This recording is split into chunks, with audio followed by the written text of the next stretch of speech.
તો સુરતમાં પૂર સહાય માટે 3 મામલતદારોની ફાળવણી કરવામાં આવી છે।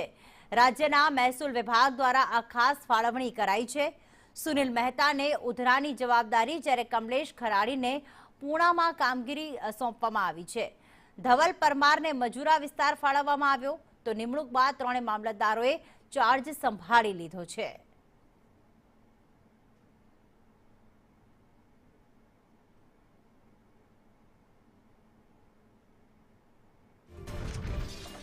તો સુરત શહેરમાં પૂર અસરગ્રસ્તોને ઝડપથી સહાય મળી જાય તે માટે રાજ્ય સરકારના મહેસૂલ વિભાગ દ્વારા 3 મામલતદારોની ફાળવણી કરવામાં આવી છે।